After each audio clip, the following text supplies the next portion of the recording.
Glória a Deus. Amém? Vou fazer algo aqui que faz tempo que eu não faço.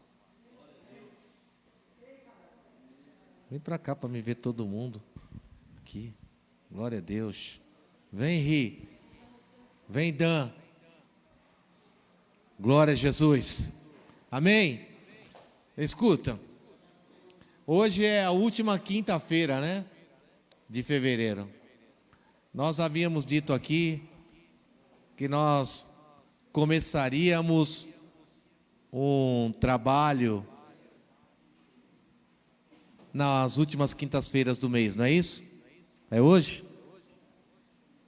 Então, vamos iniciar esse trabalho. Vamos falar sobre família, sobre casamento, sobre relacionamento, sobre viver a dois. Ah, mas eu não sou casado. Eu não sou casada. Mas é bom aprender. Ah, eu já sei tudo, bispo. Família é algo bastante complexo e complicado que nós vivemos aprendendo todos os dias. Eu tenho uma família já há mais de 30 anos e sei que eu ainda estou aprendendo a cada dia. Nós vamos fazer isso toda última, não é toda quinta-feira, toda última quinta-feira do mês. A gente vai falar um pouco aqui, vai trazer alguém para falar, para a gente ir aprendendo um pouco, porque é necessário. Vida a 2, a 3, a 4, não é só vida de casal, vida de filhos, né? Orientar filhos, quem tem filhos sabe o quanto é difícil orientar, disciplinar nos caminhos do Senhor. E às vezes a gente fica fechado dentro de casa, com um monte de problemas, sem saber o que fazer, para onde ir, e que socorro pedir. Então, nós vamos falar um pouco sobre isso aí. Não só hoje, mas no decorrer das últimas quintas-feiras. Ah, vai ser toda quinta-feira assim, bispo? Não. Quinta-feira que vem a gente volta. Sempre na última quinta de cada mês a gente vai, por enquanto, ter essa série aí de mensagens. Amém? Você trouxe Bíblia? Abra aí comigo. Lá em Lucas capítulo 13. Lucas capítulo 13.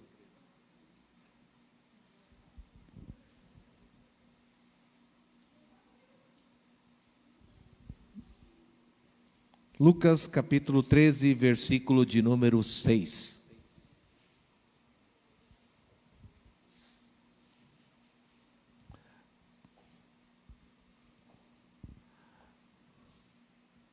A pastora não veio hoje. Eu trouxe uma loira comigo.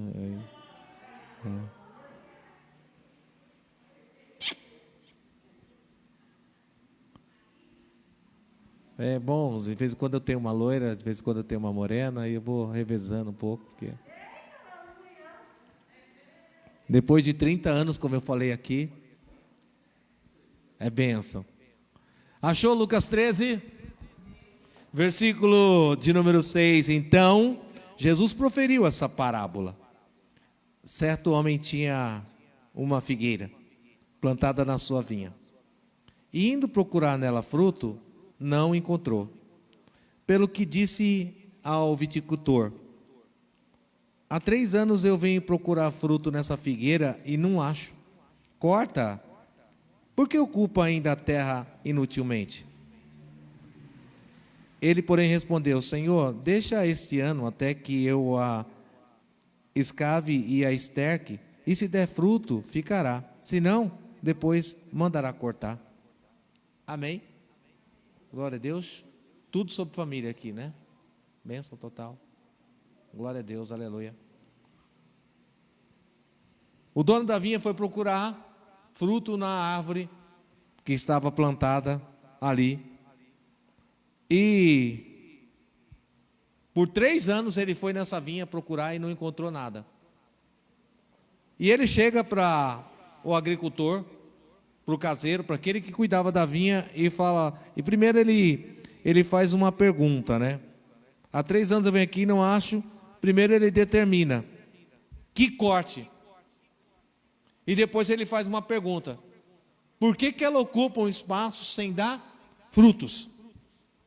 E o agricultor, aquele que está cuidando do pomar, diz assim para ele: não corta agora, deixa que eu escave, que eu adube ela, que eu cuide dela, para que ela dê fruto. E aí quando eu cuidar dela, se ela não der fruto, aí você manda cortar. Família requer todo o cuidado. A gente agora que cuida de pomar, de planta, antes a gente não fazia muito isso, mas depois que veio o sítio, a gente começou a entender um pouco. No começo a gente não entendia nada, como é que se cuidava de uma árvore. Hoje a gente sabe que não é só plantar ela e esperar que uma hora ela vai dar o fruto dela ali. Pelo contrário, muitas vezes se você largar lá, ela vai morrer. Para que ela dê aqueles frutos bonitos que às vezes a gente vê aqui, né?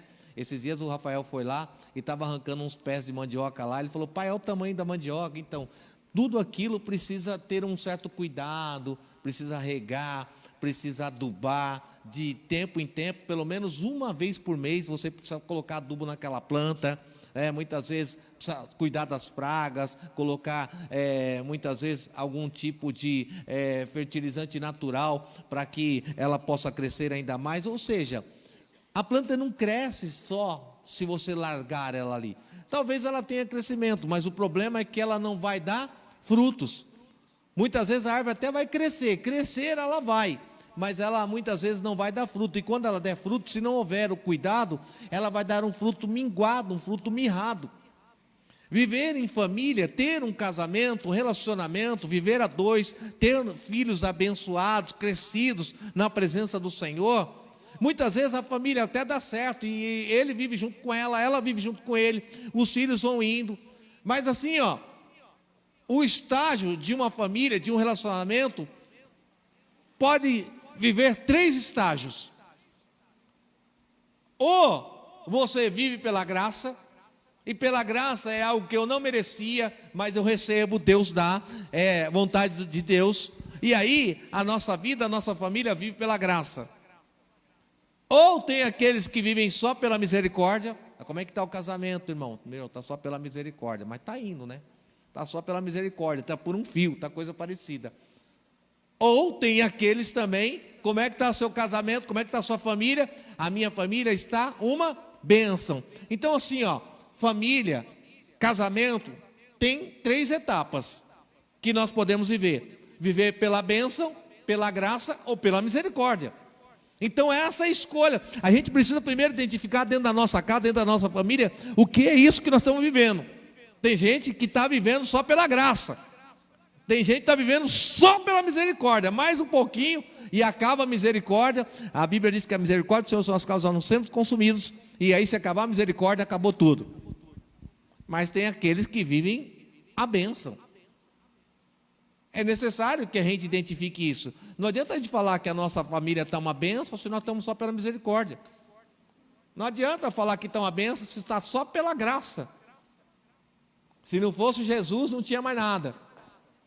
O ideal é que eu e você encontremos a possibilidade de viver uma família pela bênção. Mas como fazer isso? É esse cuidado e tudo isso aqui que a gente está falando que a família requer.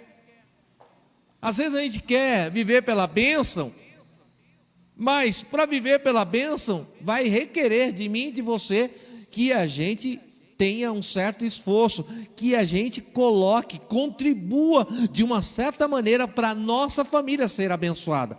Para ser uma bênção tem que haver uma contribuição, e essa contribuição vai partir do marido, da esposa, vai partir dos filhos, de todos nós.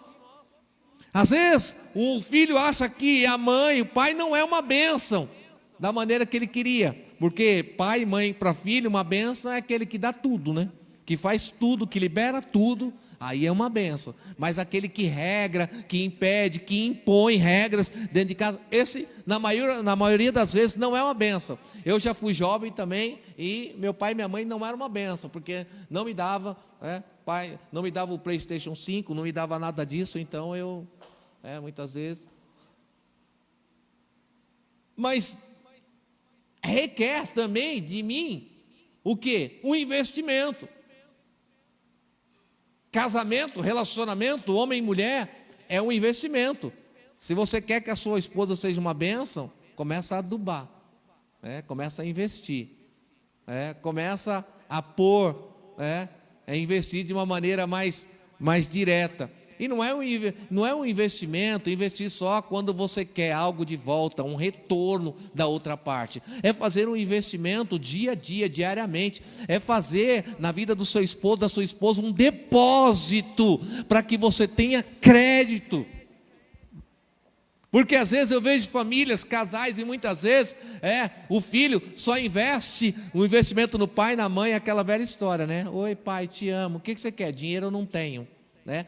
É mais ou menos assim, parece uma brincadeirinha, mas é uma verdade. Quando o filho e a filha quer alguma coisa, fica tão bonzinho, tão legal, tão maravilhoso, né? Mas aí quando consegue aquilo que quer, pelo amor de Deus, né? O marido é a mesma coisa muitas vezes, quando ele quer alguma coisa com a mulher, ele fica tão legal, tão bondoso, a carteira dele abre, o que você vai querer? Tó o cartão de crédito, está aqui, está legal, até conseguir. Aí quando ele consegue aquilo, pronto, o investimento para.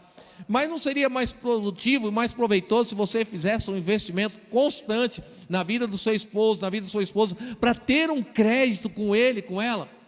Não seria mais importante ser dessa forma? Sabe, seria talvez hoje um pensamento, uma ideia da gente, pensar assim, se a gente não faz uma parte disso que a gente está falando, isso é o mínimo. A gente tem tanta coisa para falar de família, de relacionamento, de casamento, mas se eu paro para pensar, e só esse pouquinho já abre um pouco a minha cabeça de pensamento, de ideias. Então, a primeira coisa que eu tenho que pensar também é por que eu sou marido, por que eu sou esposo, por que eu sou esposa, por que eu sou mãe, por que eu sou filho. Talvez o que merecesse era uma reflexão nossa, de forma primária, pensar nisso. Por que eu sou marido? Por que eu sou esposa? Não é o para quê, é por quê. Às vezes, falta muitas vezes da gente esse pensamento, essa ideia de reflexão. Por que eu sou? Porque se você é esposa, se você é esposo, algo vai ser cobrado de você, vai ser pedido de você. Talvez não seja cobrança, mas seja pedido, porque assim, essa família que você está, esse casamento que você está, vai requerer de mim e de você um investimento dentro disso. E a Bíblia diz que casamento, relacionamento, família é uma só. Não existe várias famílias, essa é a família que você está. Então, se essa é a família que eu tenho que cuidar dela. Eu preciso cuidar da minha família da melhor maneira.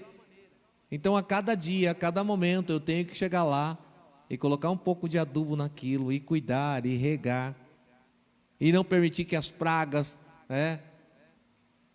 que os fungos, não permitir que aquela planta morra, que aquela família morra, e a cada dia crescer e dar frutos.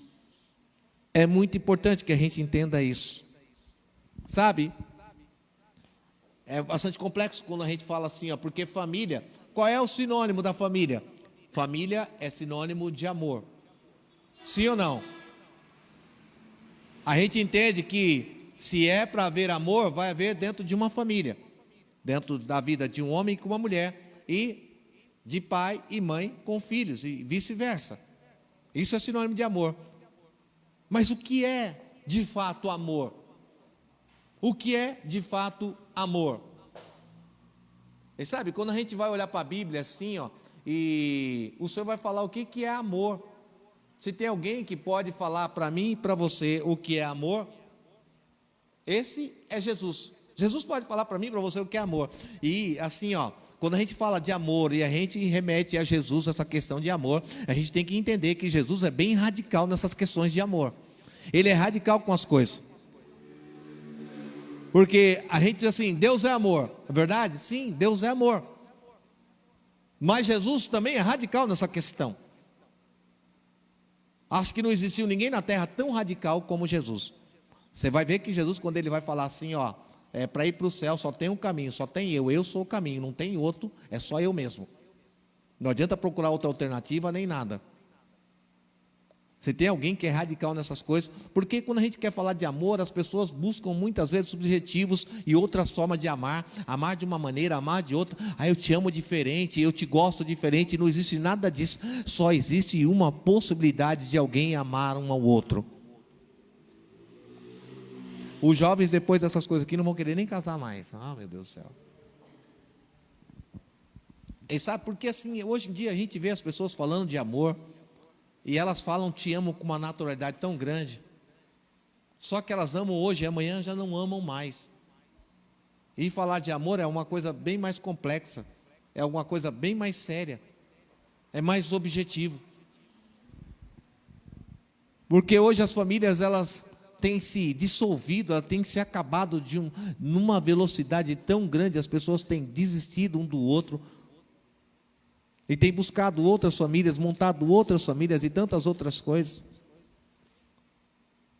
Sabe, o Senhor Jesus lá, em Marcos capítulo 10, quando ele vai ser indagado pelos fariseus, os fariseus estão ali, Marcos capítulo 10, ele vai ser indagado pelos fariseus, e os fariseus vão chegar, Jesus está ensinando, os fariseus vão chegar e vão dizer assim, olha, se uma mulher, ela pecar, se ela errar, é lícito que o marido deixe a mulher e ele constitua outra família. Eles vão começar a falar dessa maneira. Por quê? Porque nesse momento da história os fariseus queriam pegar Jesus de alguma maneira. Eles vão dizer assim, Moisés falou lá atrás que ele, se uma mulher pecar, se uma mulher errar, o homem pode dar carta para ela, o homem pode desistir daquele casamento. E Jesus vai dizer assim, olha, mas só que no início das coisas não eram assim. Deus permitiu isso porque conhece o coração do homem. O nosso coração que é muito difícil de amar. A gente tem dificuldade de amar, porque quando a gente vai falar de amor é algo muito mais sólido e verdadeiro. Ele vai falar tudo isso, que ele vai dizer assim, olha, no início não era assim, na primeira vez que Deus fez. Note uma coisa, o que chama atenção em Marcos 10 é algo tremendo. Por quê? Os fariseus, eles querem falar, eles vão chegar para Jesus, eles vão falar com Jesus sobre divórcio, sobre separação. E Jesus em nenhum momento em Marcos 10 vai falar ali com os fariseus sobre separação. Enquanto eles falam de separação, Jesus fala de casamento. Enquanto eles falam de separação, Jesus fala de união, porque Jesus vai dizer assim, olha, eles vão dizer assim, olha, como disse Moisés, então pode dar carta e pode separar. Jesus vai dizer assim, olha, no início nunca foi assim. Ou seja, Deus nunca quis isso. Então o que Deus menos quer é que um casamento se dissolva, que uma família se acabe. Essa não é a vontade. Pelo contrário, a vontade do Senhor é que eles se amem. Mas Jesus assim, olha, Ele vai fazer dessa forma porque conhece o coração do homem. Porque sabe que o coração é duro. E eu vejo um versículo que as pessoas falam tanto, que está lá em Marcos 10, que Jesus vai dizer assim, olha, no início não era assim. Porque o que Deus uniu, não separa o homem.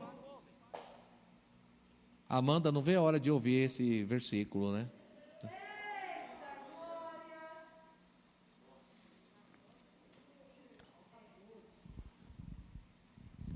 É engraçado. Por quê? Qual é o versículo? O que Deus uniu, não separe o homem. O que Deus uniu, não separe o homem. Jesus não está dizendo que não pode separar, mas ele está dizendo assim, olha, o que Deus uniu, o homem não deveria separar. Ele sabe que o homem vai separar, mas ele diz assim, não deveria separar. É bastante complexo falar sobre isso, porque então, é dessa maneira, é Bíblia, irmão. Agora, conhecendo o coração duro do homem, que é difícil perdoar, então, o homem separa. Agora, quando fala de amor, é muito tremendo, sabe? Quando Deus vai falar de amor, e você pega lá o livro do profeta Oséias, quando Deus vai falar de amor lá, é coisa tão tremenda, porque Deus vai falar assim para o profeta Oséias, Oséias, case com a prostituta. Deus mandou o profeta casar com uma prostituta, e a Bíblia diz que a esposa de Oséias saía, se prostituía com outros homens, ela teve filhos de outros homens. A mulher de Oséias chegou ao ponto dela sair na rua, se prostituir com outros homens. Ela foi feita como escrava, ela foi até mesmo vendida como escrava, ela estava na praça como escrava. Aí Deus fala para o profeta Oséias, chama o profeta Oséias e fala para o profeta Oséias assim: Oséias, agora vai lá na praça e compra a sua mulher que é escrava. E Deus fala assim: olha, Oséias, assim como a sua esposa fez, assim o povo de Israel fez comigo, se prostituiu, se deu a outros deuses, mas eu com cordas de amor os trouxe de volta. O amor de Deus é muito maior. Deus estava dizendo assim para Oséias: olha, Oséias, eu perdoo qualquer coisa, eu tenho a capacidade, o amor que eu tenho é tão grande, tão superior, que eu posso perdoar qualquer coisa. Sabe, é muito difícil para o homem alcançar este amor, e muitas vezes a gente diz que tem no coração o amor de Deus. O amor de Deus está em mim, eu aprendi a amar como Deus ama. Mas olha o que Deus mostrou. Olha, Oséias, vai lá, compra sua esposa e traz de volta. Olha o que o profeta tinha que viver. Tudo isso porque Deus queria mostrar o que Israel estava fazendo e como era este amor de Deus, o amor ágape.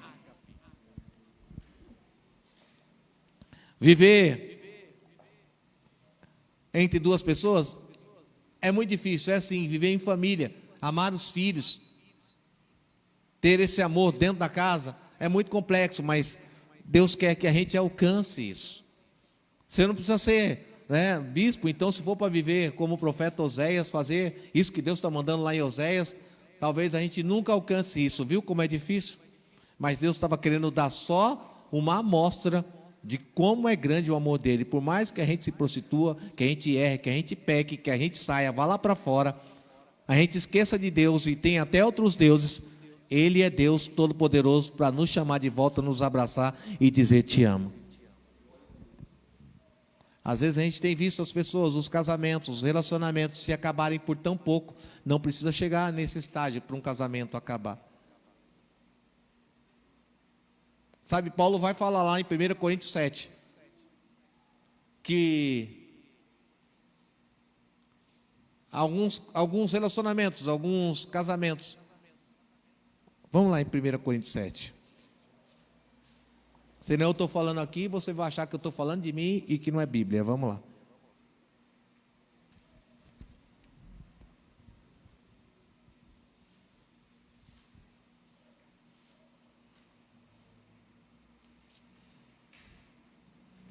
Primeira Coríntios capítulo 7, versículo 15.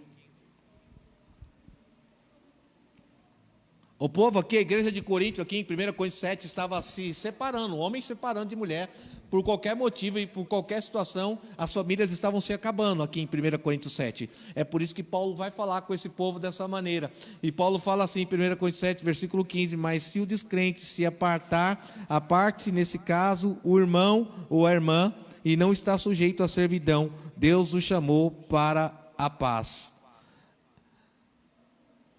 Paulo está falando aqui sobre o descrente. E quando Paulo está falando aqui sobre o descrente, muita gente traz essa parte e fala assim: é porque o jugo desigual, o homem que casou com a mulher. Mas ele está falando aqui sobre o descrente, mas dentro da igreja tem muita gente que é descrente, irmão. Tem muita gente que já não crê mais. Porque quando ele está falando descrente, ele não está falando só daquele que não crê em Deus, não. Ele está falando daquele que também que já não crê mais no seu relacionamento, na sua família. Tem muita gente que está dentro da família, mas não acredita mais. Tem muito filho que já não acredita mais no pai, que já não acredita mais na mãe. E quando eu estou falando de acreditar, não são nas palavras simplesmente. Aquele filho que quando a mãe fala, quando a mãe pede, quando a mãe orienta, quando a mãe educa, ele não ouve, ele é um descrente dentro da casa. E aquele marido que fala com a esposa, o esposo que fala com o marido, também, que não ouve, ele já não crê.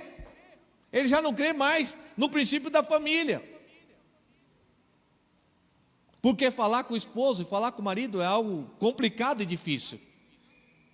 Quantos aqui, quantas irmãs, que tudo que você fala, o teu marido ouve, e ele diz: tudo bem, amor. Quando a sua esposa fala assim: amor, vai lavar a louça. Ou a Amanda está treinando já, o Rafael. Mas o Rafael não está indo lavar a louça, hein? Está complicado isso aí. Em casa, a última palavra é sempre o homem que dá. A verdade não é, homens? Amor, vai lavar a louça, eu já vou. Tá bom, aí ela fala baixinho. Não, irmãos, escuta uma coisa. Viver a dois nunca foi fácil. Ninguém nunca prometeu isso. Quer ver uma coisa? Segura aí. 1 Coríntios 7, nós já vamos voltar aí e vamos lá em Gênesis capítulo 3. Eita, hoje é Bíblia, né? É, glória a Deus. Gênesis capítulo 3.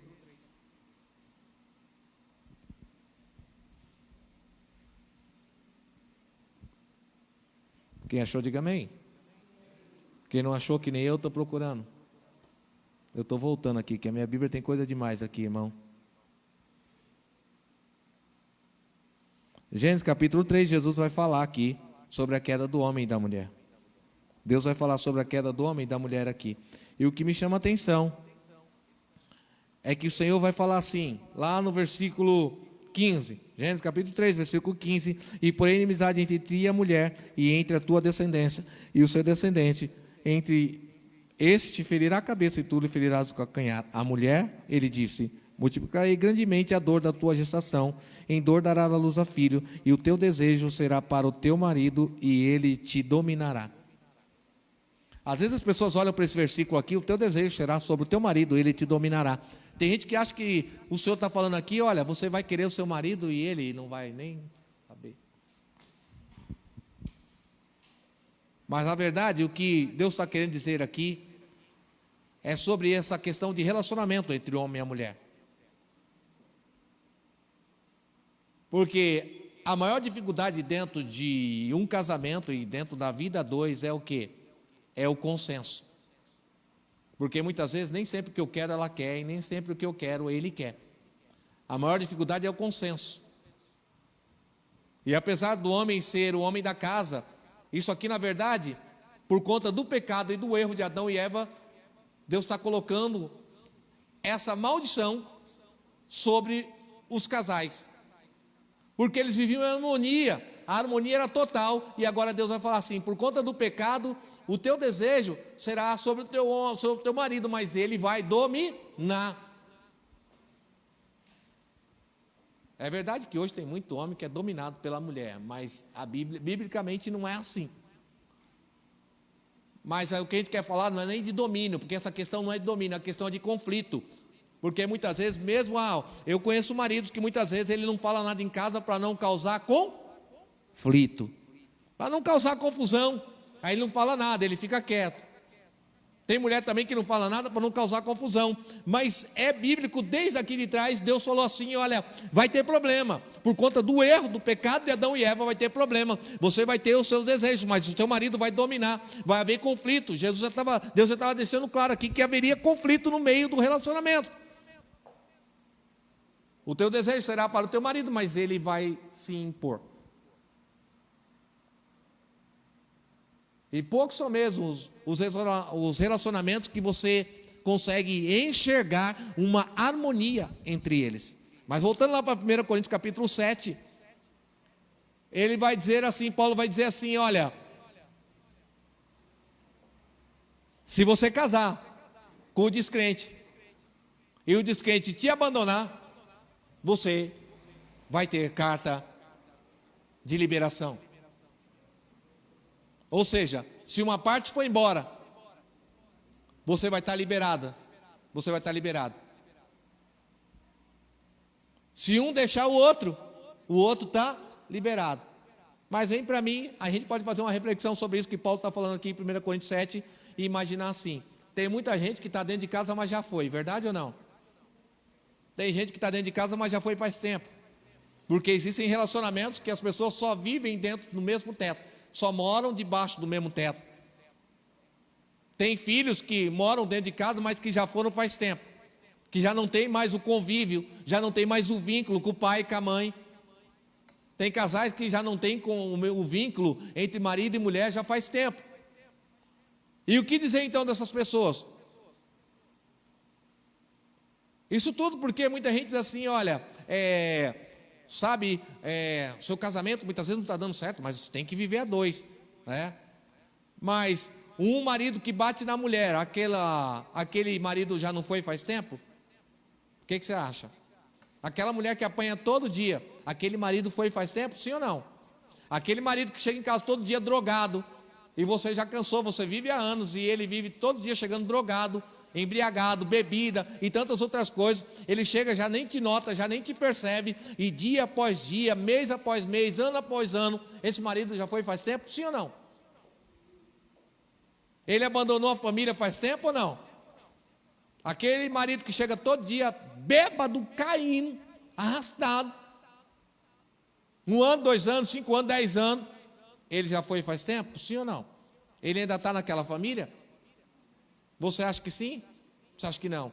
Aí alguém vai dizer assim, então, mas tem que orar, porque agora ele vai se converter. Só que você está vivendo isso há décadas, há anos, e nada aconteceu. É muito complexo falar de casamento e relacionamento por conta dessas coisas, porque só quem vive debaixo do teto é que sabe. Aquelas mulheres que apanham muitas vezes do marido, são agredidas e tudo mais. E alguém vai dizer para ela assim, não, mas você tem que ir morar com ele, porque você se uniu a ele, agora é ele. Esse marido já não tem mais nenhuma crença naquele casamento, porque ele bate na esposa. Esse marido que nunca parou de beber, ele já não acredita mais naquela família. Muitas vezes ele está naquela família porque é o lugar que ele tem quando ele bebe, para ele voltar, para ele dormir. Ou ele tem aquela esposa, aquela mulher, como aquela que vai fazer a comida, o arroz, o feijão, vai lavar a roupa dele. Mas a crença no casamento, ei, você não casa para ter uma empregada para lavar, passar e cozinhar. Você casa para ter uma esposa, um relacionamento, uma ajudadora, alguém do teu lado. Então é muito complexo quando a gente fala dessas coisas. Falar de casamento, nossa, no primeiro está muita informação, né? Eu vou dar uma parada então, porque eu nem... É muita informação para a primeira. Na quinta-feira, na última quinta-feira de março, não vai ter ninguém aqui. Meu Deus! É verdade, irmão. Eu estou falando de Bíblia, tá? Paulo diz assim, ó, sou descrente, né? Tem gente que fala assim, então o Novo Testamento. Então, Jesus vai falar em Marcos 10, Paulo vai falar em 1 Coríntios 7. E tem gente que pega essa 1 Coríntios 7 e fala assim, não, mas é se casar com ímpio. Não. Tem muita gente na igreja que não está mais crendo na família, tá? Nós não vamos falar do ímpio, não, vamos falar do crente mesmo. Tem muitas famílias dentro das igrejas que estão assim. E tem alguém querendo carta já. E tem alguém dando carta. Por quê? Porque quem está dando carta, o casamento está na graça, não, dando carta já está na misericórdia. É estágio, graça, misericórdia e bênção. O ideal é que nosso casamento esteja na bênção. Mas não só daqui, né? Não só daqui. Aí, como é que está teu casamento? Está uma bênção. A Rafaela veio hoje. Rafa, fica tranquila, é a última quinta só de casais, depois na outra quinta volta. O Rafael foi até olhar, nossa, Rafaela, que nome bonito. Não, viu por quê, né? Meu Deus do céu. Eu não venho quase nenhum Francisco aqui, né? Às vezes vem Fernando, Rafaela e eu, não vem ninguém, né? Não vem. Vandré também eu quase não tenho visto por aqui, Vandré. Alguém viu? Diferente, né? André, Vandré não. Vandré eu não tenho visto, o que será? Né? Vem para mim aqui, senão o culto é... Irmãos, quantos estão entendendo isso que eu estou falando aqui hoje? Deixa eu ver. Amém? Sabe assim, ó, a gente... porque sou esposo... Porque sou esposa. Tem que regar a família, é algo assim, ó. Sabe? Eu estava ouvindo um testemunho de um pastor, o pastor estava falando assim, olha, o pai e a mãe chegou em casa, e quando eles chegaram em casa, encontraram o filho morto dentro do quarto, o filho tinha se enforcado dentro do quarto. Você sabia que o índice de suicídio entre os jovens é altíssimo? Chega a ser violento. Suicídio de jovens, altíssimo no Brasil. muito grande, de jovens que tiram a vida por causa da depressão. E esse casal chegou em casa e o filho estava enforcado dentro do quarto. A cena foi assistida pelo pai e pela mãe, ele era filho único, foi assistido pelo pai e pela mãe. O pai se agarrou no filho pendurado ali, no teto do quarto. Filho, por que você fez isso comigo? Ainda uma alta cobrança ali, mas o filho já estava morto, pendurado ali. Por que você fez isso comigo? Por que você fez isso com a gente? Porque deixou. A mãe ficou agarrada no corpo lá, né? A mãe sente, porque o filho sai das entranhas, né? A mãe sempre vai sentir mais que o pai nessas questões, né? Porque ela gerou, ela deu a luz, ali ela pariu, então sai, é como se um pedaço dela tivesse indo embora naquele momento, é um momento difícil. Mas aí passado eles encontraram que o filho tinha deixado uma carta lá. Ele deixou uma carta de despedida. E na carta de despedida que ele fez, a história é real, tá? Não é historinha, não. Na carta de despedida ele tinha deixado um bilhete escrito lá. Eu preferi ir porque eu nunca fiz parte dessa família. Eu nunca fui notado. Ele era filho único. Porque às vezes a gente acha que para os filhos serem notados, eu brinquei aqui no início do PlayStation 5, mas isso aí é uma inverdade. Porque o que os filhos da gente querem é ser amados. E nada mais. Pode não ter dinheiro, pode não ter nada, pode não ter nada caro, mas se seus filhos se sentem amados por você, eles vão se sentir dentro de uma família. Você pode não ter nada, mas se você tiver amor para dar, dê amor, porque é muito mais valioso e valoroso do que qualquer outra coisa para os seus filhos. Pode ter certeza disso. Ele deixou essa carta escrita: eu nunca fiz parte dessa família, eu nunca fui notado. Dentro dessa casa eu só tive esse quarto, e eu resolvi então que nesse quarto seria o meu fim. Ele disse assim, na carta: já que eu sempre quis ser visto e notado por vocês, e nunca consegui, vocês sempre fizeram falta para mim, olha só, vocês sempre fizeram falta para mim, então espero agora que eu faça falta para vocês. Ou seja, ele tirou a vida dele no sentido de querer fazer com que os pais dele sentissem o mesmo sentimento que ele teve durante toda a vida dele.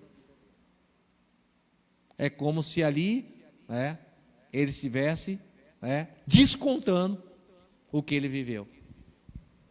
Já que eu sempre senti falta de vocês, vocês agora vão sentir falta de mim. E a forma que ele encontrou, olha que situação, um jovem adolescente foi tirando a sua própria vida.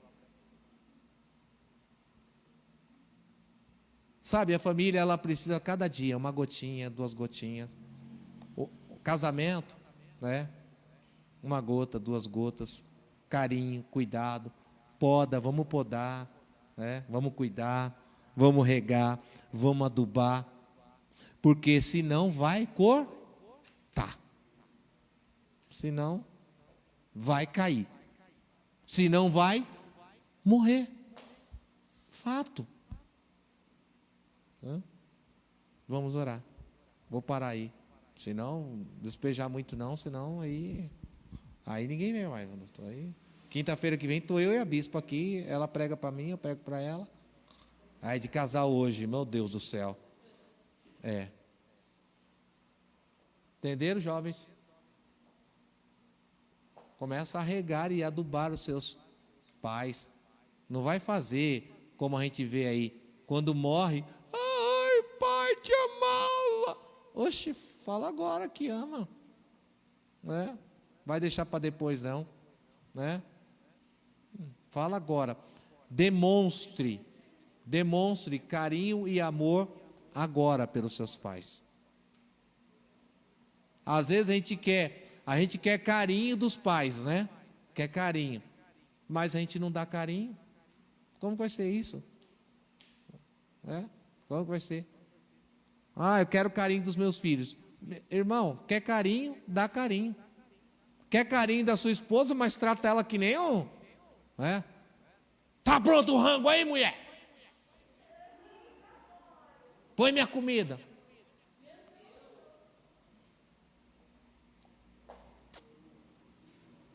Não, põe minha comida, amor. Aí põe. Escuta, sabe? Assim, ó, tem que ser. O que você quer? E sabe, assim, ó, isso tudo vai tornando, lembra que eu falei? Vai caindo a questão do interesse e vai virando mais amor. Uma família que vive em volta de interesses, ela não se constitui. Não se constitui. Sabe? Você começa a cuidar de uma planta, lógico que você sabe que ela vai dar fruto. Mas quando você começa a cuidar de uma árvore, ela vai crescendo, vai ficar linda, vai ficando linda, verdinha. Você não vai pensando tanto assim nos frutos. Você vai pensar, mas os frutos são consequência, porque ela vai ficando tão bonita, tão frondosa. Deixa eu parar aqui para ela crescer, para ela abrir, para ficar assim. Nossa, olha como ela está verde, olha como ela está. Isso tudo, entende? O fruto é consequência. O cuidado vem primeiro. A família, o cuidado tem que vir primeiro. Se você cuidar da sua família, o fruto vai ser consequência. Porque você cuida. Porque primeiro você cuida. Cuidado é carinho, é amor. Eu não sei como cuidar. A gente atende, às vezes, casais. Não sei como cuidar. Não sei como cuidar do meu marido. Irmão, sabe? É porque a gente quer cuidar naquela hora. Que nem homem, quando ele tem algum tipo de interesse com a mulher, não é? Aí ele vai cuidar. Oi, amor. Não. Oi, linda, fofa. Ele trata a mulher daquele jeito o dia inteiro. Quando falta 5 minutos para dormir, te amo. Vai funcionar? Não. Não vai funcionar nada, não vai dar certo nada. Pode até dar, mas faltou algo. Lembra que eu falei? Aí está só pela misericórdia. Vai rolar alguma coisa pela misericórdia, não é nem pela graça. E assim, ó, sabe, tem que rolar alguma coisa na sua casa porque é bênção, pela bênção. E não só pela graça. Só pela misericórdia. Então a gente tem que olhar para dentro da nossa casa e ver que estágio que eu estou. Se eu estou pela graça, eu vou começar. Se eu estou pela misericórdia, vou ter que trabalhar e muito, para passar para a graça e chegar na bênção. Se eu estou na graça, irmão, assim, ó, sabe? Eu vou fazer um esforço para chegar na bênção. E se eu estou na bênção, pronto, eu estou na bênção, larguei. Não, larga para ver. Com o tempo vai faltar adubo. Vai faltar. Pronto, na bênção. Lembra? Como que é? Casadinho de novo, não é? Eita. Como que era quando era casadinho de novo? Fala aí.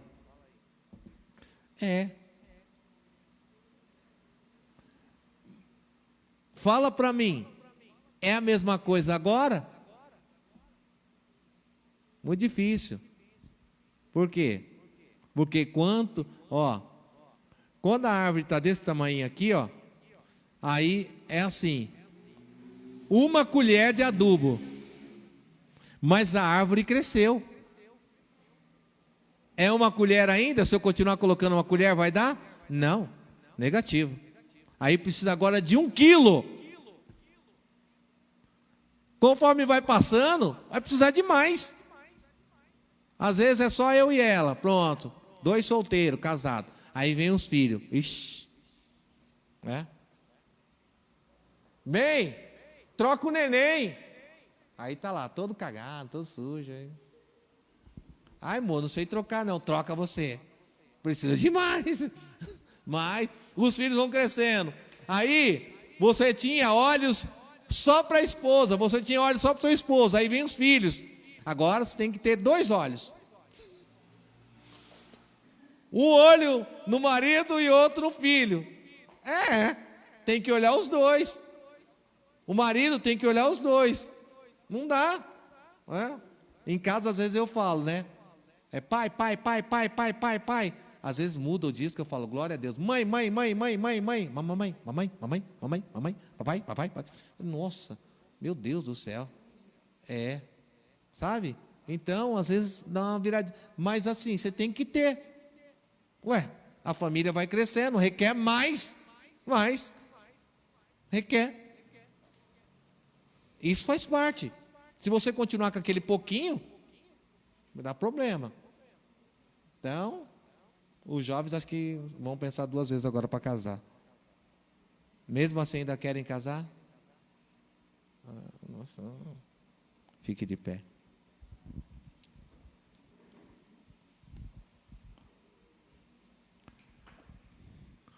Os casados ficaram tão sérios. Ixi, mano. Sei não, hein? Eu não sei porque que Deus mandou fazer isso, mas nós vamos fazer. É pesado, mas é bom. Então sai daqui pensando, ó, misericórdia, graça, bênção. Primeiro, identifica. É assim que começa. Não adiantava nada eu chegar aqui, então, ó. Não, misericórdia, graça e bênção. Como é que eu estou? Se está na bênção, glória, irmão. Mas a gente tem que ser sincero com a gente mesmo. Sabe por quê? Eu não sei como é que está dentro da sua casa. Eu não sei como é que está você e seu esposo. Eu não sei como é que você está com seu pai, com a sua mãe. Eu não sei. Você que sabe. Agora, se você não partir para a honestidade, para a sinceridade, está só pela misericórdia. Tem filho que fica sem conversar com o pai e com a mãe. Casal que fica sem conversar, só pela misericórdia. Mas volta para a bênção.